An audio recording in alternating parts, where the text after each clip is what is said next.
So I had an experience a couple days ago, that was really terrifying. Um, Basically, a few years ago, I took a trip to Florida, and I we went in the summertime, so it was already really hot, but we would be out. We would be out and about, maybe at Disney or at a store or out for lunch, and we wouldn't be out very long. We wouldn't be in the sun very long. And we'd either be sitting for dinner or at a store, and I would all of a sudden just feel like I'm about to pass out or collapse. And it was weird because I had sunscreen, I was hydrated, I had a hat on, um, but it wouldn't go away, and it was so terrifying because I had there was no warning, and there was also nothing I could do. So this was in 2024. The first time it happened, I think, was in 2023, maybe once or twice, but it wasn't very common, it wasn't very prevalent.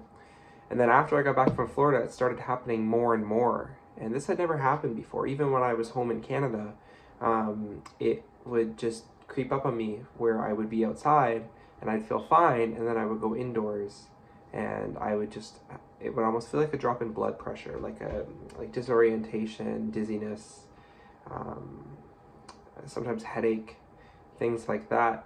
And then it went away for a little while until 2 days ago. I was working, and I was working from 11 to 3 outside, and it was hot, but I had a baseball hat on. I was drinking water. I think I had some electrolytes as well, and I was fine. I didn't realize how humid it was, but I was fine. And I left. I finished work. I stayed outside for a little while. Later that day, I go to it's like a game park, basically. You do these physical games. And I noticed when I was throwing the basketballs, like after I stopped, I just had like a dizzy spell.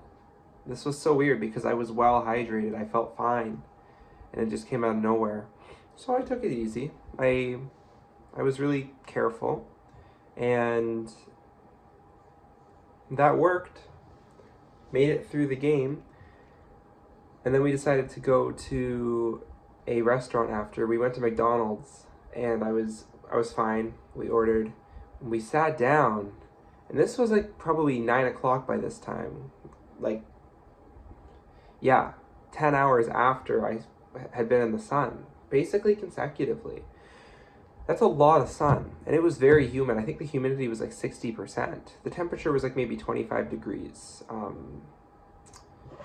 But when we were in McDonald's, all of a sudden I felt like I was going to collapse. It's terrifying because like you have this disorientation, but you also have a sense of like um, you have like a sense of like super vivid. Like you're also very aware, because of what's happening. You're aware that you're becoming disoriented, and that you feel like you don't know what's gonna happen. So it almost spikes like anxiety, and that's what happened with me. I was just focusing on breathing, and my heart rate was going so fast I couldn't catch my breath. All of a sudden, I felt like I was in the middle of nowhere. I was so disoriented. I thought I was gonna collapse. I thought I just had to sleep. Luckily, my sister was there to drive me home, so she drove me home, and I came home. I laid down, but that actually didn't stop the what had kicked in. Really, I was still really really hot. My heart was racing. I had become dehydrated at this point, and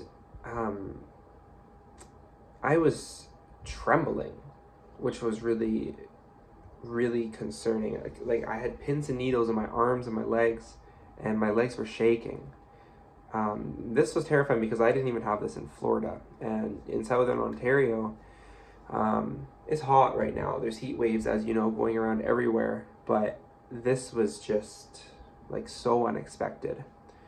So, I took something to Maybe it was anxiety, so I took something to counteract that. Went away a little bit, but it kept coming back.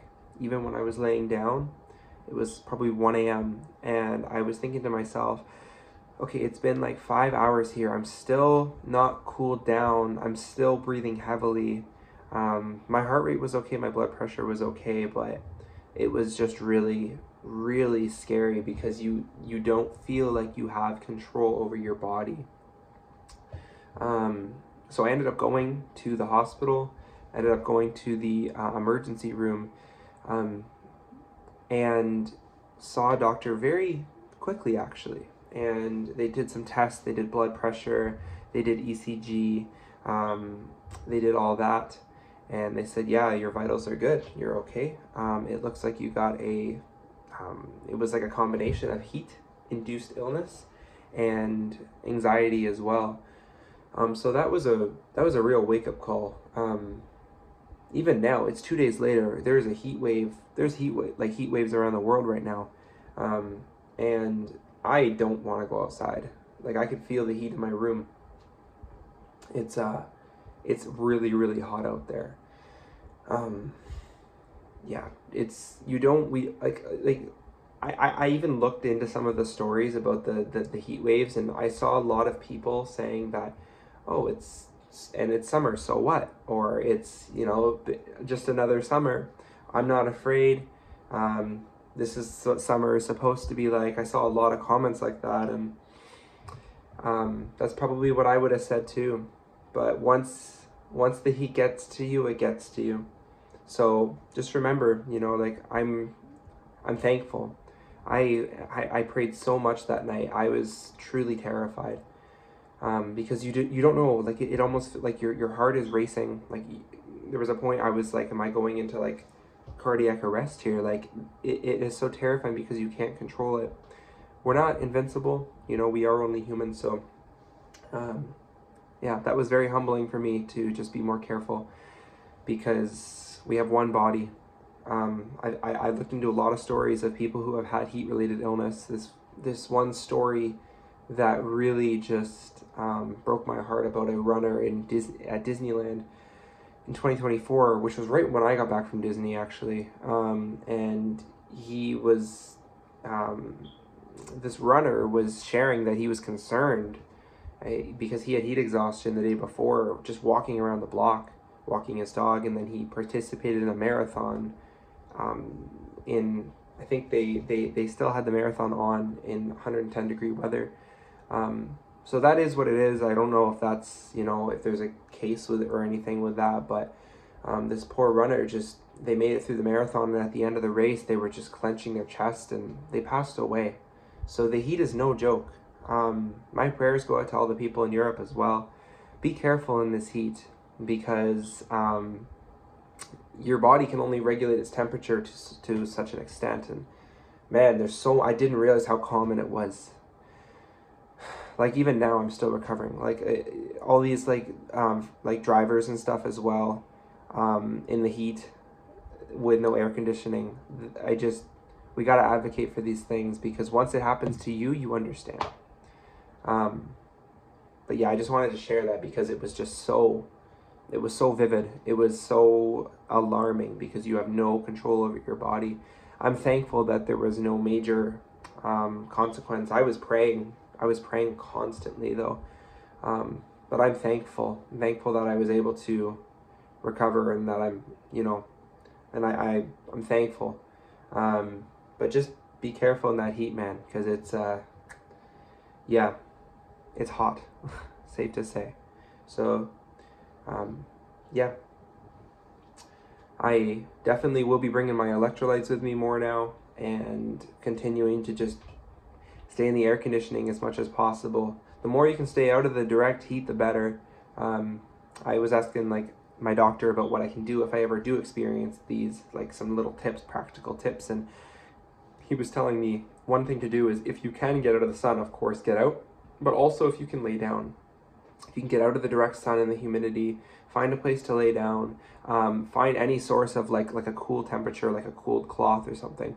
Maybe not an entire cold shower, but if that was the medical advice he gave me. I can't relay that medical advice here, but if that ever does happen, what I do now is I go out from the sun and find shelter, because the time is of the essence with heat. So anyway, I just wanted to share this. Stay safe out there and take care. God bless.